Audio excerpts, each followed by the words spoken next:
CHCH has learned that more than 100 refugees placed in Niagara Falls hotels by the federal government have been asked to vacate with just 45 days' notice. Immigration, Refugees and Citizenship Canada confirmed the information via email yesterday evening. Maria Saru has been following this story for us and joins us live with the details. Good evening, Maria. Matt, the IRCC says this group of refugees was asked to find alternative accommodation because they received a positive decision on their asylum claim, meaning they're now protected persons and are no longer eligible for temporary lodging. But community organizations say less than 2 months' notice is too short. Nearly 140 refugees living in hotels across Niagara Falls have been given a deadline of April 22nd to find new housing. Some of the newcomers feel ready to build their lives on their own, but some are still unprepared. I think it's rush. I talk to them, they feel bad.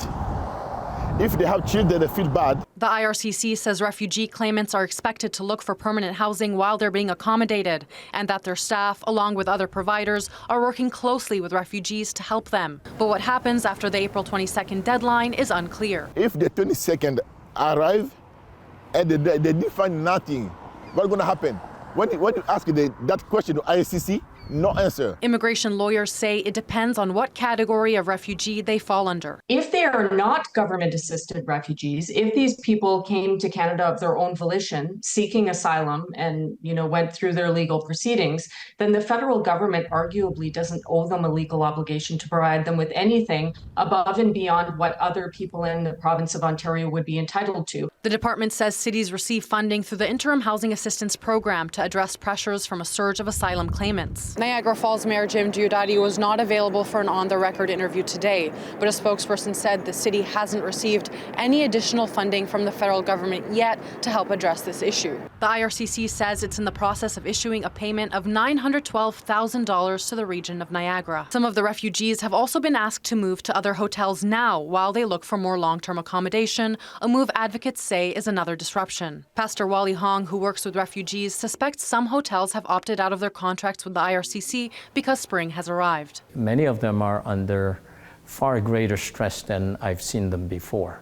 So in certain cases, I have heard that at the regular size room, they would put 3 bunker beds. That means up to 6 people would be sleeping in one room when they were relocated. That then makes life quite more stressful. The Wyndham Garden is one of the hotels in Niagara Falls housing refugees while they search for their own homes.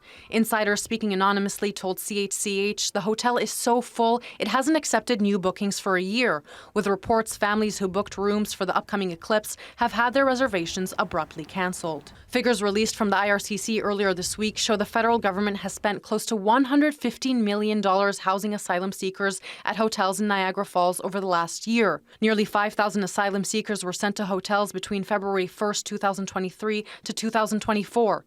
Their rooms, meals, services, and security fully paid for.